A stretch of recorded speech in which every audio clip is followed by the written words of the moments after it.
ये video 10th class MP board English का है। अक्सर सो दैट का यूज़ उसमें पूछा जाता है। यहाँ पे ईयर्स भी आप दे सकते हो 2018, 14, 17, 16, 15 यानी लगातार कंटिन्यूसली हर साल सो दैट का यूज़ आता है। तो आखिर सो दैट का बहुत इजी तरीके से हम समझेंगे, लेकिन समझने से पहले एक छोटे सा कॉन्सेप्ट समझ लेते हैं। लगभग 100 बराबर होता है वेरी के और वेरी बराबर होता है 2 के और 2 बराबर होता है बहुत। इस तरह ये कॉन्सेप्ट चलता है। आप किसी को भी एक दूसरे के इक्विवेलेंट मान सकते हो, क्योंकि 100 को वेरी के बराबर और वेरी को 2 के बराबर मान सकते हैं। और ये 2 थोड़ा नेगेटिव सेंस पे जाता है, लेकिन अभी हम सबको एक जैसा मान लेते हैं। आप 100 की जगह वेरी का यूज़ भी कर सकते हो और वेरी की जगह 2 का यूज़ भी कर सकते हो और 2 की जगह 100 का यूज़ भी कर सकते हो, यानी आपस में एक दूसरे की जगह इसका यूज़ कर सकते हैं, क्योंकि 10th लेवल बहुत बेसिक लेवल होता है।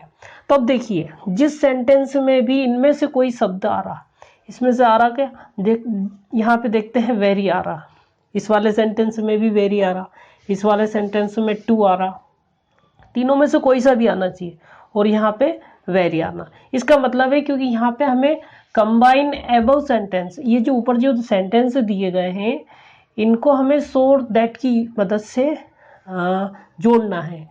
तो हम वेरी की जगह 100 लगा सकते हैं। क्यों? क्योंकि वेरी और 100 बराबर होते हैं।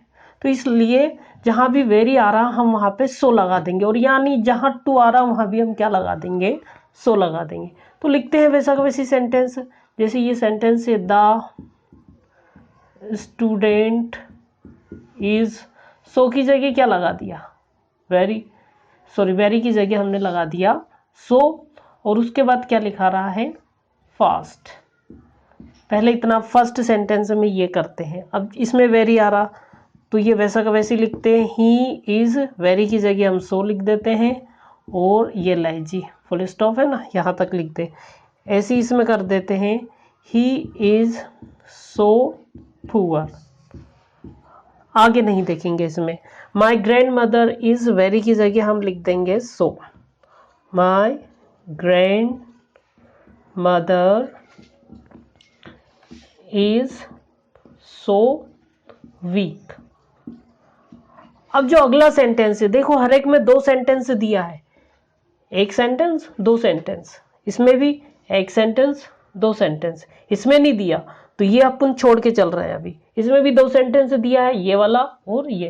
तो जो अगला वाला सेंटेंस यानी दूसरा सेंटेंस है उसको दैट की मदद से जोड़ दो, और जैसा दूसरा सेंटेंस है वैसा का वैसे ही उस दूसरे वाले सेंटेंस को दैट के आगे लिख दो। इसमें कुछ भी नहीं करेंगे अभी हम।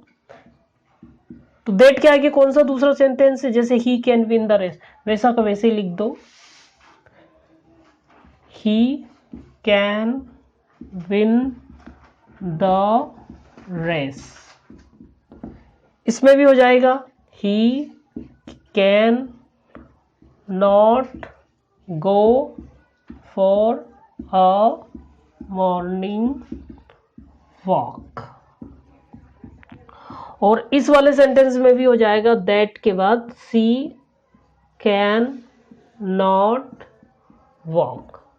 और इस तरह से हमारे ये जो 3 सेंटेंस का मैंने अभी यहाँ पे बनाया, इनका सो दैट की मदद से हमने रीराइट कर दिया, मतलब इस सेंटेंस को हमने सो दैट की मदद से लिख दिया। और अगर इस तरह से आप करके आते हो तो डेफिनेटली आपको नंबर मिलेगा, लेकिन शर्त तो होना चाहिए कि उसमें वेरी आना चाहिए। अब रही बात इसकी, तो इसका कॉन्सेप्ट हम इस वीडियो में नहीं देखेंगे, लेकिन मैं यहाँ पे बता देता हूँ, ही इज सो पुअर, 2 की जगह हमने दैट कर दिया।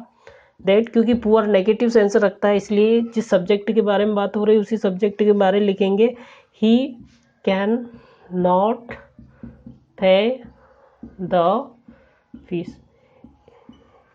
इसका कॉन्सेप्ट इस वाले का हम दूसरे वीडियो में देखेंगे। बाकी ये वाला देखिए आप, ये वाला देखिए, और ये तीनों एक जैसे, और कुछ भी नहीं किया हमने, वेरी की जगह 100 यूज कर दिया और आगे वाला सेंटेंस दैट के साथ कनेक्ट कर दिया। और इस तरह से अगर इस तरह का एग्जाम्पल अगर एग्ज़ाम में आता है डेफिनेटली, क्योंकि कंटिन्यूसली आएगा। तो आई होप कि 2019 में ये आए।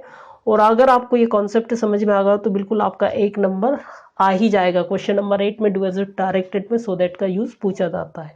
अगर ये वीडियो अच्छा लगा हो तो इसे लाइक करें, ना लगा हो तो कमेंट करें, और ऐसे ही डेली अपडेट के लिए ली क्लासेस को ज़रूर सब्सक्राइब करें। और साथ ही अगर कोई 10th का बच्चा MP बोर्ड से है जिसका इंग्लिश जनरल है यानी सामान्य इंग्लिश हो, तो उस तक ये वीडियो ज़रूर पहुँचाए। थैंक्स।